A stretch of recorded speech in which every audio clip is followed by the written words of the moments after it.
दोस्तों नमस्कार।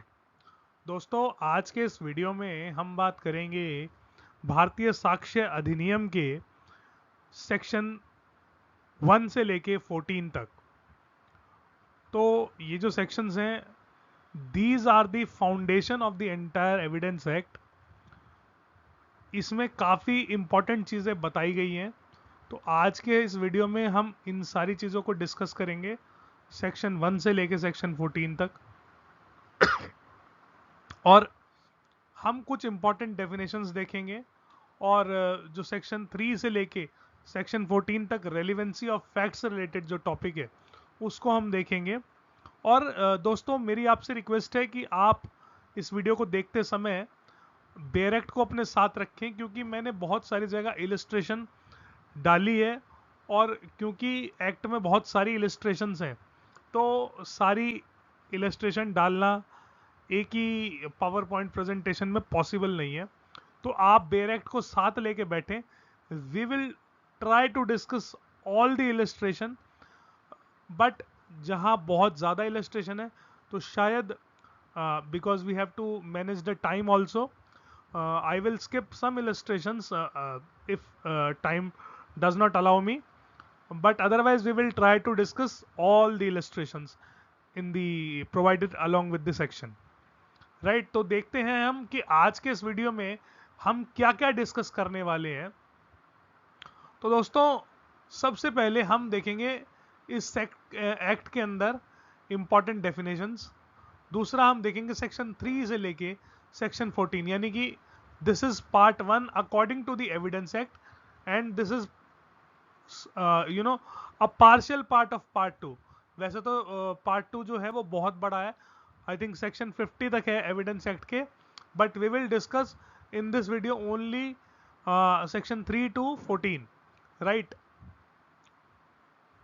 तो हम देखेंगे evidence may be given of fact in issue and relevant fact, यानी कि एविडेंस इन्हीं दो चीजों के दिए जा सकते हैं, फैक्ट इन इशू और रेलिवेंट फैक्ट। ये दोनों क्या होते हैं ये अभी हम देखेंगे। Relevancy of fact forming part of same transaction, right. अब मैं जो ये अंडरलाइन कर रहा हूं, that is for you to learn, right. ये सेक्शन याद करने का तरीका है, राइट। तो जो इसमें जो कीवर्ड है वो है same transaction. This is section 4। 3 is fact in issue and relevant fact may be given, evidence may be given to that those fact. Then fact which are occasion, cause or effect of facts in issue or relevant facts. Then motive, preparation and previous or subsequent conduct, right. उसके बाद है दोस्तों fact necessary to explain or introduce a fact in issue और relevant facts. अभी आपको हो सकता है कि ये देख के कुछ ना समझ आ रहा हो, but you will entire concept will be very clear when we will discuss these thing in detail. Then things said और done by conspirator in reference to common design, when the fact not otherwise relevant become relevant. Then fact tending to enable court to determine amount relevant in suit for damages, यानी कि damages के suit में जो जो भी fact court को मदद करे अमाउंट को डिटरमिन करने में, those are relevant fact. Then fact relevant when right और custom in question, fact showing existence of state of mind of body or bodily feeling, right.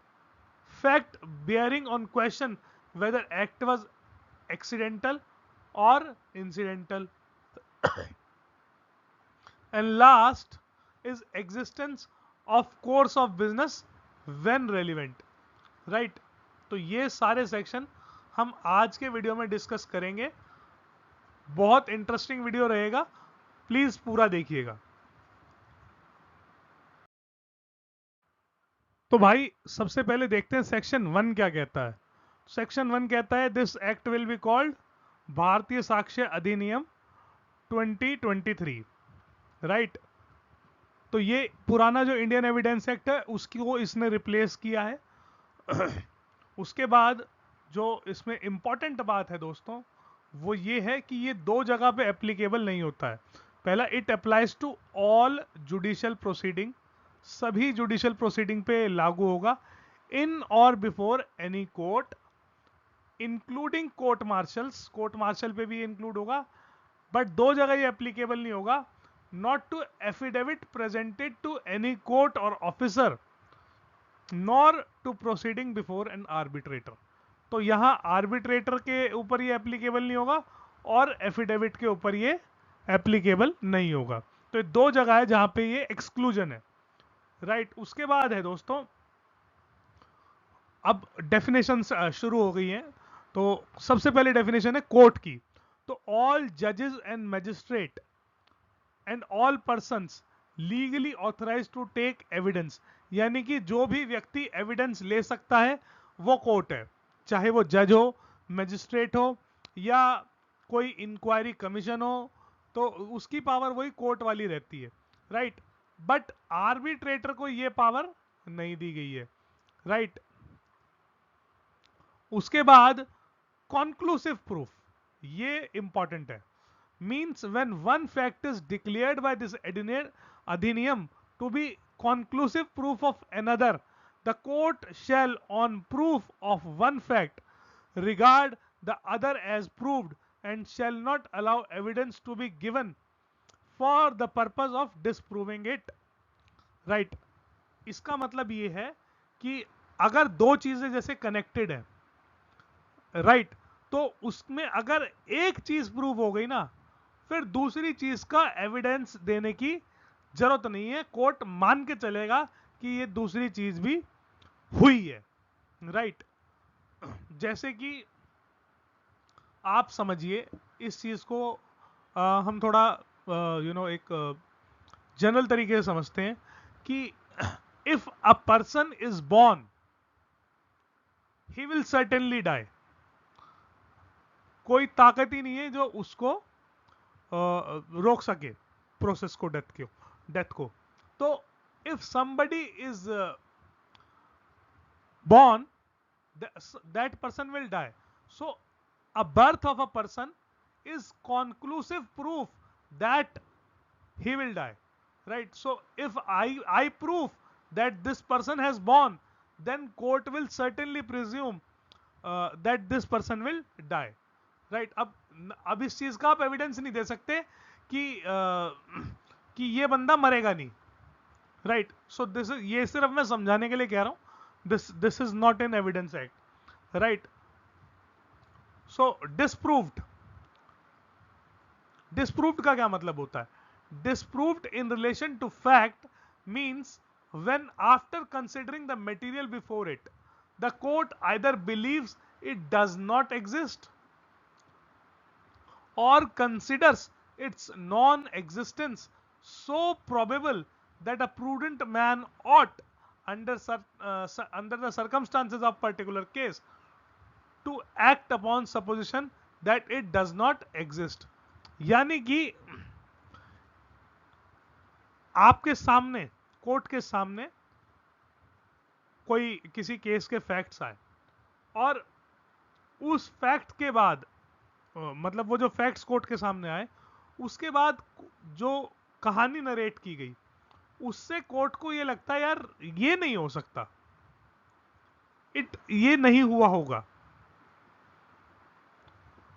तो it will believe that it does not exist. यानी court को अगर ऐसा लगता है कि ये नहीं हुआ होगा या इसका होना प्रोबेबल ही नहीं है under the circumstances of case, तो कोर्ट समझेगा कि वो फैक्ट जो है दैट इज डिस्प्रूव्ड, यानी कि वो असत्य सिद्ध हो गया है। उसके बाद आता है दोस्तों डॉक्यूमेंट। तो डॉक्यूमेंट मींस एनी मटेरियल,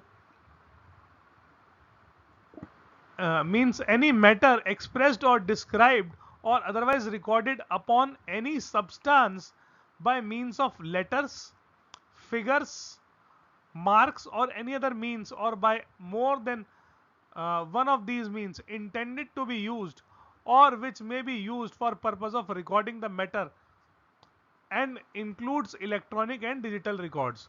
तो यहाँ इसमें जो इंपॉर्टेंट है वो ये है द रिकॉर्डिंग दैट मैटर, यानी कि जब आप किसी चीज को इस तरह से तैयार करते हो कि वो एक रिकॉर्ड बन जाए तो वो चीज एक डॉक्यूमेंट होती है, राइट। किसी में किसी सब्सटेंस पे इफ आई राइट समथिंग, तो मैं आपको रिक्वेस्ट करूंगा कि इसकी जो इलस्ट्रेशन दी गई है डॉक्यूमेंट से रिलेटेड, तो वो हम देखते हैं। तो 6 इलस्ट्रेशन दी गई है। तो इसमें कहता है a writing is a document, अगर कोई कुछ लिख के जाता है तो वो डॉक्यूमेंट है। अ मैप और a plan is a document. Words printed और लिथोग्राफ्ड और photographed are documents. An inscription on metal plate और stone is a document. A caricature is a document. An electronic record on email, server logs, document on computer, laptop, smartphone, messages, website, locational evidence, and voicemail messages stored on digital devices are documents. यानी कि wherever making of a record is possible, that is a document, and that includes electronic and digital records, right? तो that is definition of document. जब भी कुछ ऐसा आप photo के जरिए, लेटर के जरिए, फिगर्स के जरिए, मार्क्स के जरिए कुछ चिन्ह बना देते हैं तो वो डॉक्यूमेंट बन जाता है if the purpose is to record that matter, right. Now next is evidence. अब एविडेंस को मैंने कलर कर दिया दोस्तों, वो इसलिए कर दिया क्योंकि एविडेंस के ऊपर ही पूरा एविडेंस एक्ट है, राइट। तो ये सबसे इंपॉर्टेंट डेफिनेशन है इस एविडेंस एक्ट की, राइट, क्योंकि this is the foundation of this भारतीय साक्ष्य अधिनियम, राइट। तो एविडेंस क्या है? Evidence means and includes all statement including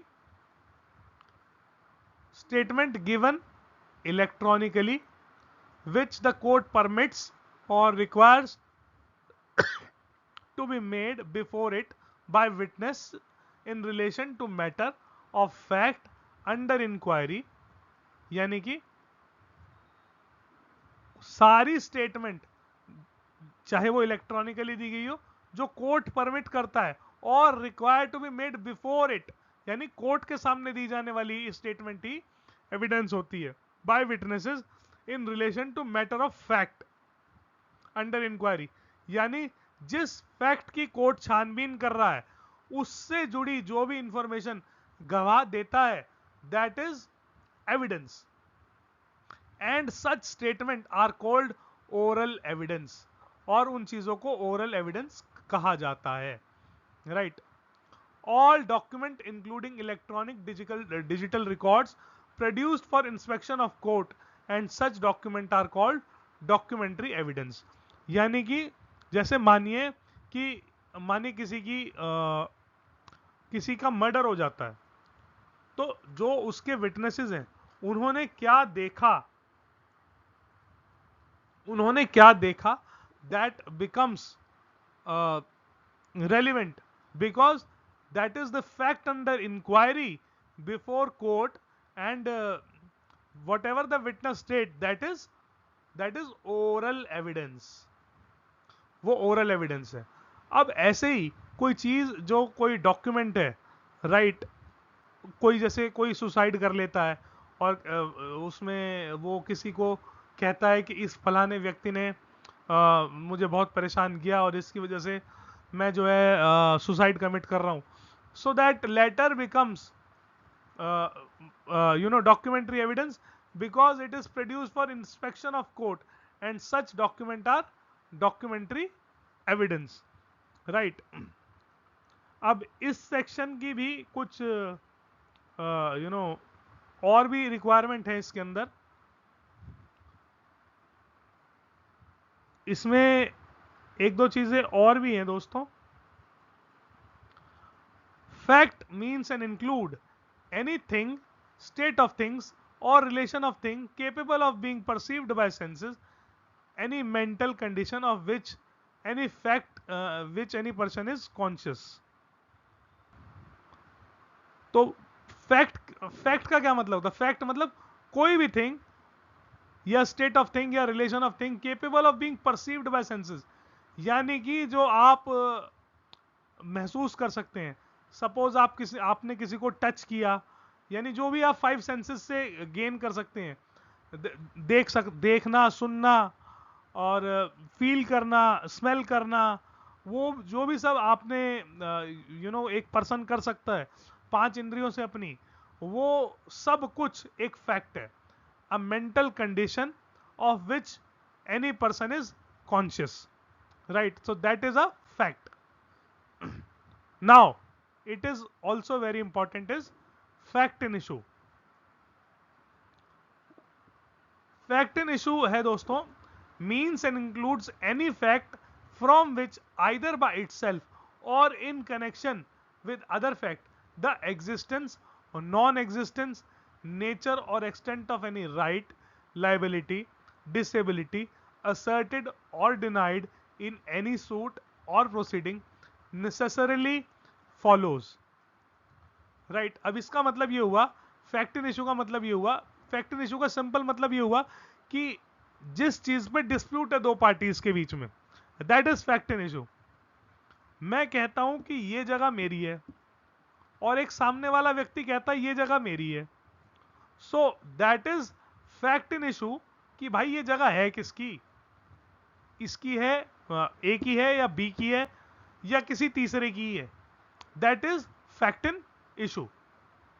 explanation इसकी कहती है, whenever under the provisions of law for the time being in force relating to civil procedure any court records an issue of fact, the fact to be asserted or denied in answer to such issue is fact in issue.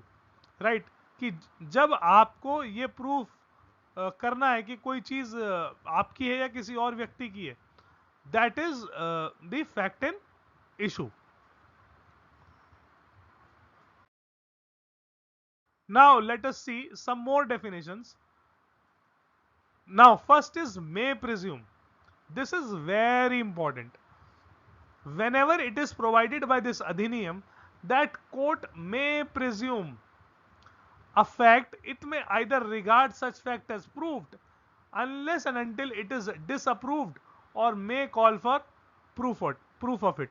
May presume मतलब ऐसे fact जिनके बारे में, जैसे आप जब Indian evidence act पढ़ेंगे तो बहुत सारी जगह लिखा है मे प्रिज्यूम और बहुत सारी जगह लिखा है शेल प्रिज्यूम. तो शेल प्रिज्यूम का मतलब हुआ कि जहां कोर्ट ने डायरेक्शन दी है, एविडेंस एक्ट ने या इस भारतीय साक्ष्य अधिनियम ने डायरेक्शन दी है कि कोर्ट को यह मान के चलना है, राइट?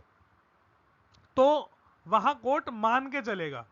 जैसे कि अगर कोई लड़की जो है वो 7 साल के अंदर मरती है, देन कोर्ट शैल प्रिज्यूम कि इसको जो है डावरी डेथ की वजह से मारा गया. इसी तरह से जो मे प्रिज्यूम की जो प्रिजम्पशन है वो ये है कि जहां कोर्ट मान भी सकता है और कोर्ट नहीं भी मान सकता. That is depending on the facts of the case. The court may presume a fact, it may either regard such fact as proved. अगर मुझे लगता है कि ऐसा हुआ है तो मैं मे प्रिज्यूम में भी बीइंग अ कोर्ट मैं मान सकता हूं कि ये हुआ है. Unless and until it is disproved, यानी कि मैंने जब तक उस चीज को असत्य सिद्ध ना कर दिया जाए तब तक मैं उस चीज को मान के चलूंगा. यानी बीइंग अ कोर्ट मैं उस चीज को मान के चलूंगा कि ये हुआ है.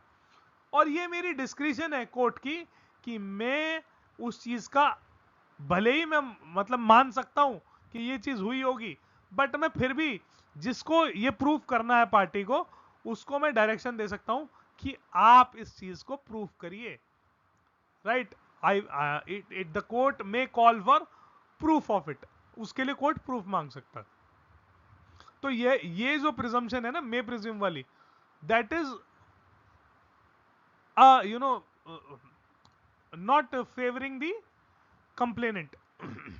this shall presume favors the complainant. It says whenever it is directed by this adhiniyam that court shall presume a fact, it shall regard such fact as proved unless and until it is disproved. यानी कि जैसे मैंने बताया कि dowry death के cases में shell presume की presumption है।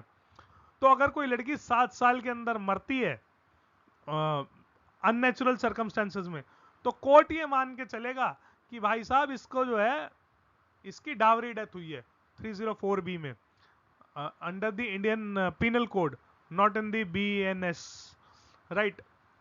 तो कोर्ट ये मान के चलेगा कि इसकी जो है डावरी डेथ हुई है अगर ये 7 साल के अंदर अननेचुरल डेथ से मरती है and preceded by the demands of dowry, right. अब अगर आप इस चीज को असत्य साबित कर देते हैं फिर नहीं चलेगी बात। So this is rebuttable presumption of law and this is irrebuttable presumption of law, right. Relevant means a fact is relevant to another when it is connected with the other in any of the ways referred to in the provisions of this अधिनियम relating to the relevancy of fact। तो जो आज हम देखने वाले section 3 to 14 उसके अंदर जो है जो फैक्ट्स हैं उसको हम जब देखेंगे कि कौन से फैक्ट रेलिवेंट होते हैं किसी केस के लिए, तो आपको ये बात और ज्यादा समझ आएगी। फिलहाल के लिए आप ऐसे समझ लीजिए रेलिवेंट क्या है, केस के लिए रेलिवेंट क्या है। जो भी चीज फैक्ट इन इशू को प्रूव कर रही है वो रेलिवेंट है। प्रूव्ड क्या होता है? नॉट प्रूव्ड का मतलब a fact is said to be not proved when it is neither proved not disproved. यानी कि जैसे कि मान लीजिए मैं कहता हूं यानी किसी केस में ये बात आती है कि ये व्यक्ति जो है इसने मर्डर को होते हुए देखा है, राइट, ये बात आती है। अब उस व्यक्ति की एग्जिस्टेंस ना तो प्रूफ हुई ना डिसप्रूफ हुई, then it will be said that it is not proved, right. ना तो ये पार्टी दे पाई एविडेंस इस चीज का कि ये मौके पे नहीं था, ना ये पार्टी दे पाई कि ये मौके पे था, राइट। तो ये जो चीज है that is not proved, right. Proved क्या होता है? A fact is said to be proved when after considering the matter before it the court either believed it to exist और consider it existence so proved, so probable that a prudent man ought under the circumstances of a particular case to act upon supposition that it exists। तो कहने का मतलब ये है कि जो कहानी आती है कोर्ट के सामने, जब सारे एविडेंस वगैरह सब रिकॉर्ड कोर्ट ने देख लिया, उसके बाद अगर कोर्ट को लगता है कि ये चीज हुई होगी तो हम मानेंगे कि वो चीज प्रूफ हो गई, राइट। तो जो डेफिनेशन यहां नहीं दी गई है तो उसकी डेफिनेशन अगर इंडियन आईटी एक्ट में दी गई है या BNSS में दी गई है या भारतीय न्याय संहिता में दी गई है तो उसका सेम मीनिंग रहेगा। तो भाई अब बात करते हैं मेन सेक्शन की, जो इस वीडियो का जो जिस्ट है। सेक्शन 3 की बात करते हैं सबसे पहले। तो सेक्शन 3 क्या कहता है? सेक्शन 3 कहता है evidence may be given in any suit और proceeding of existence or non-existence of every fact in issue and of such other facts are hereinafter declared to be relevant and no other। तो इसका मतलब ये हुआ कि दो तरह के फैक्ट्स का आप एविडेंस दे सकते हैं, या तो जो फैक्ट इन इशू हो या जो रेलिवेंट हो, राइट। और किसी चीज का आप एविडेंस नहीं दे सकते। एक्सप्लेनेशन कहती है this section shall not enable any person to give evidence of fact which he is disentitled to prove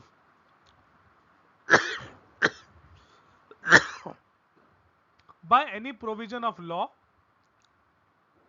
for the time being in force relating to civil procedure।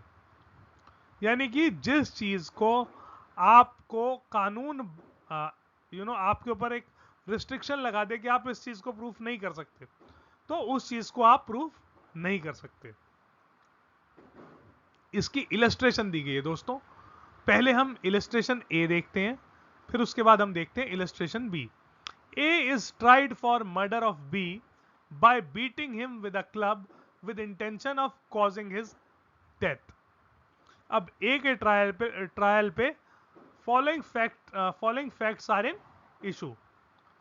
इन चीजों ये चीजें प्रूफ करनी है that A is beating B with the club। A ने B को डंडे से मारा, ये छड़ी से मारा, राइट ये एक फैक्ट इन इशू है, ये प्रूफ करना है। ए इज कॉजिंग बीज डेथ बाय सच बीटिंग, और उस छड़ी से पीटने की वजह से ही बी की मृत्यु हुई है। ए इज इंटेंशन टू कॉज बीज डेथ, ए ने उसको पीटते वक्त उसकी इंटेंशन उसकी जान लेने की ही थी, right. So these are all fact in issue at the trial against A, right. तो उसके बाद दोस्तों जो सेकंड इलस्ट्रेशन है वो कहती है a shooter does not bring him with him and have in readiness for production at first hearing of the case a bond on which he relies. This section does not enable him to produce the bond और prove its content at a subsequent stage of proceeding other than in accordance with the condition prescribed in the CPC। यानी कि एक व्यक्ति जिसने मुकदमा किया है वो डेट की पहली हियरिंग पे एक बॉन्ड लाना भूल गया जिसको उसको पहली हियरिंग पे प्रोड्यूस करना था। सो अब this section does not enable him to produce the bond और proof its content at a subsequent stage.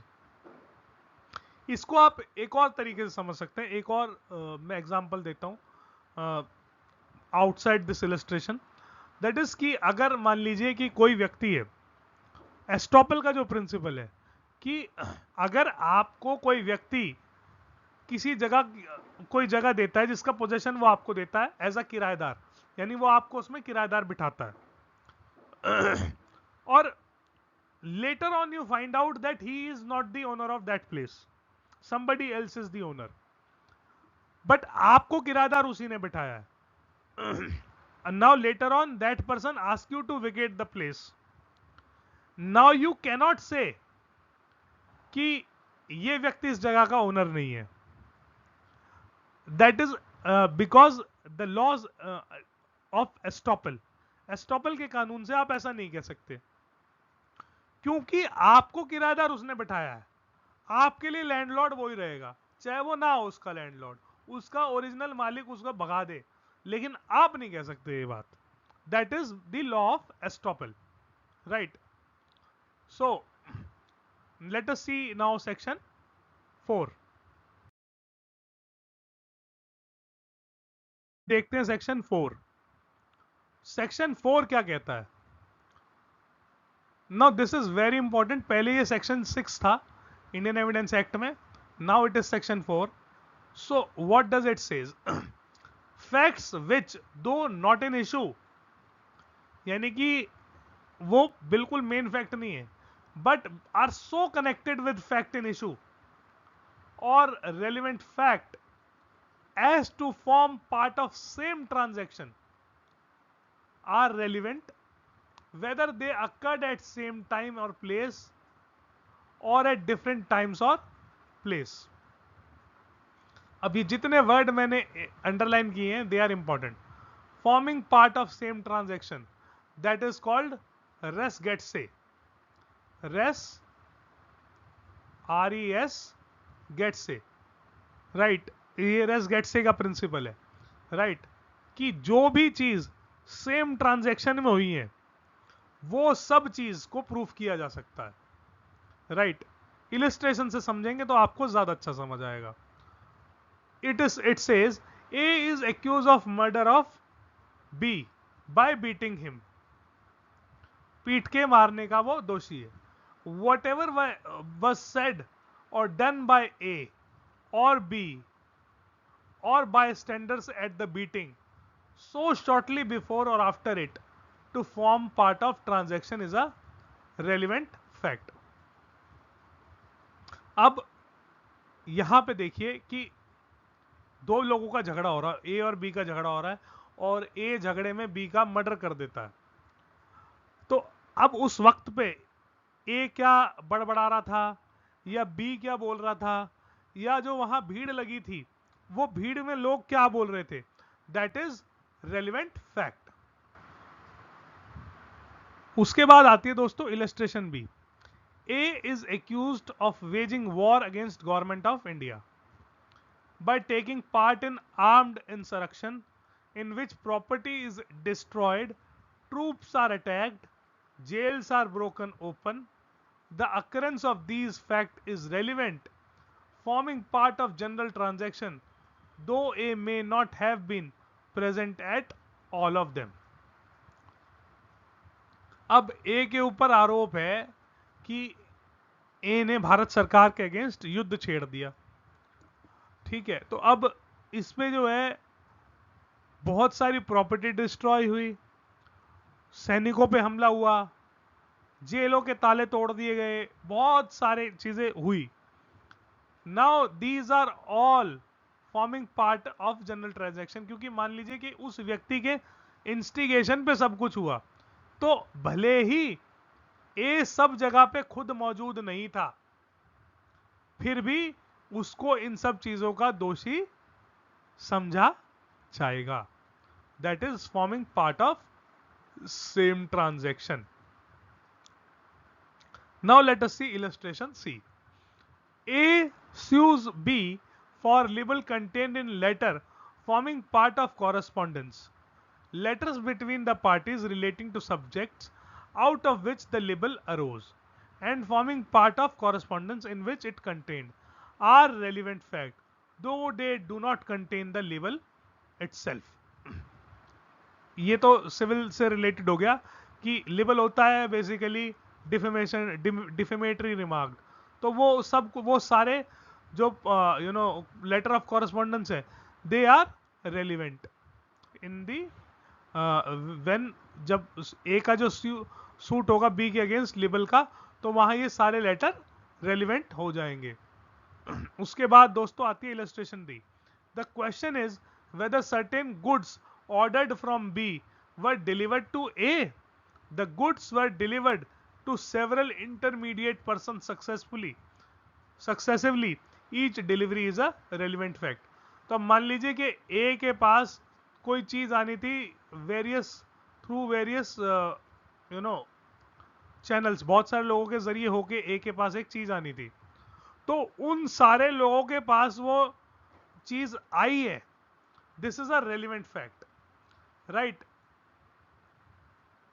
और हम ये अगर ये सारी प्रूफ हो जाते हैं कि इन सब लोगों के पास चीज आई है till the last person who has to deliver goods to A, तो फिर ये चीज रेलिवेंट हो जाएगी कि ए को डिलीवरी हुई है कि नहीं हुई है, राइट। तो भाई अब देखते हैं सेक्शन 5 क्या कहता है। Section 5 says fact which are occasion, cause, effect, or immediate or otherwise of relevant fact or fact in issue, or which constitute the state of thing under which they happened, or which afforded an opportunity for occurrence or transaction are relevant, right। तो ये जो word है important है। जब कोई occasion हो, मौका हो, कॉज कारण हो, इफेक्ट हो, immediate or otherwise of relevant fact or fact in issue which constitute the state of thing under which they happened, of which afforded an opportunity for their occurrence or transaction are relevant fact, right। अब इसको illustration से देखते हैं। illustration कहती है the question is whether A robbed B. The fact that shortly before the robbery B went to a fair with money in his possession and that he showed it or mentioned the fact that he had it to third persons are relevant। यानी कि एक व्यक्ति मेले में गया और वो मेले से लौटने के बाद वो कहता है कि मेरे साथ मुझे लूट लिया किसी ने। तो भाई पहले तो उसको ये प्रूव करना पड़ेगा ना कि उसके पास पैसे थे। तो वो ये कैसे प्रूव करेगा उसके पास ये पैसे थे? कि वो मेले में गया था, उसने मेले में एक्स को बताया था कि मेरे पास यार पैसे हैं। तो वो ये जो जब मतलब वो जो एक्स बंदा है वो आएगा और गवाही देगा कि इसके पास पैसे थे। Now this is relevant, this is evidence against A P को उसने रॉब किया है, तो ये उसके अगेंस्ट एविडेंस रहेगा। The question is whether A marked murdered B, marks on the ground produced by struggle or near the place where the murder was committed are relevant fact. So अब ये जो पहली illustration है, this whether A is robbed B, so what does it explain? Occasion, मौका था भाई, लूटा जा सकता था उसे, right? Now what does this second illustration says? Marks on ground, that is cause and effect during the struggle near the place where murder are committed, this is relevant fact. तो ये प्रूफ किया जाएगा कि ये जो struggle marks हैं that is of A murdering B, right? This is relevant. अगर ये प्रूफ हो जाता है कि ये उसी स्ट्रगल के मार्क हैं, so that goes against A. Now the third illustration says the question is whether A poisoned B, the state of B's health before the symptoms ascribed to poison and the habits of B known to A which afforded an opportunity, अब यहां ये opportunity को explain कर रहा है, for the administration of poison are relevant fact. यानी कि B की habits के बारे में जो A जानता था, right, उसकी health symptoms वगैरह जो है poison से पहले क्या थी, राइट, तो वो सब चीजें रेलिवेंट होगी। And this afforded an opportunity for administering a poison are relevant fact. तो भाई इस सेक्शन 6 में इलस्ट्रेशन है टोटल 11, और 11 के 11 एक्सप्लेन करना एक ही वीडियो में I think this is not possible. I will try to make a video separately regarding illustrations of section 6, all the illustration of section 6, but अभी के लिए मैं सिर्फ 3 illustration discuss कर रहा हूँ इस section की, right? Total 11 illustrations हैं, so not possible for me to describe in this video where I am discussing 14-15 section, right? So let us see what the section 6 says. Any fact is relevant which shows or constitute a motive or preparation of any fact in issue are or relevant fact. यानी कि जब मान लीजिए कि मेरे को किसी व्यक्ति का मर्डर करना है, तो मैंने उसके लिए जो पहले तैयारी करी या प्रिपरेशन करी या जो मेरा मोटिव है, जो मेरे को स्टेट ऑफ माइंड है, वो सब भी रेलिवेंट फैक्ट है, right? So the conduct of any party or of any agent to any party to any suit or proceeding in reference to such suit or proceeding or in reference to any fact in issue therein or relevant thereto, or the conduct of any person any offense against whom is subject of proceeding is relevant if such conduct influence or is influenced by any fact in issue or relevant fact, whether it was previous or subsequent conduct. So यहां जो की word है वो है conduct, right? तो अगर हमें किसी पार्टी का कंडक्ट के रिगार्डिंग कुछ प्रूव करना है, the conduct of any party और agent to the party to suit और proceeding in reference to such a suit or proceeding or to in reference to any fact in issue therein or relevant thereto, the conduct of any person of offense against whom is subject to be proceeding is relevant, right? मतलब कि जब उस party का conduct या उस party के agent का conduct हम उस सूट के रेफरेंस में डिस्कस करेंगे, तो वो चाहे सब्सिक्वेंट कंडक्ट हो या प्रीवियस कंडक्ट हो, अगर वो फैक्ट इन इशू से रिलेटेड है तो उसको डिस्कस किया जा सकता है। अब इसकी दो एक्सप्लेनेशन है। It first says conduct in this section does not include statements unless those statements accompany and explain the act other than the statement, but this explanation do not to affect the relevancy of statement under any other section of this adhiniyam. मतलब mere statements are not relevant to prove conduct, right? But those statement accompany and explain other statement, तो वो relevant है, right?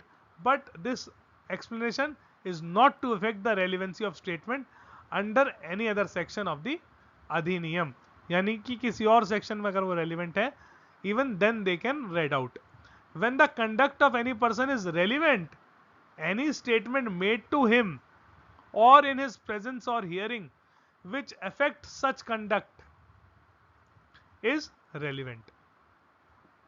अब दोस्तों इसमें 3 illustration है जो हम डिस्कस कर रहे हैं. This is illustration A, B and C. A is tried for murder of B. The fact that A murdered C and that B knew that A had murdered C and that B had tried to extort money from A but threatening to make his knowledge public are relevant. अब B को पता है कि A ने C का murder करा है, ठीक है. अब वो उससे पैसे ऐंठता है, उसको एक्सटॉर्ट करता है, मनी ब्लैकमेल करता है from A by making threatening to make his knowledge public. वो सबको बता देगा या तो मुझे पैसे दे.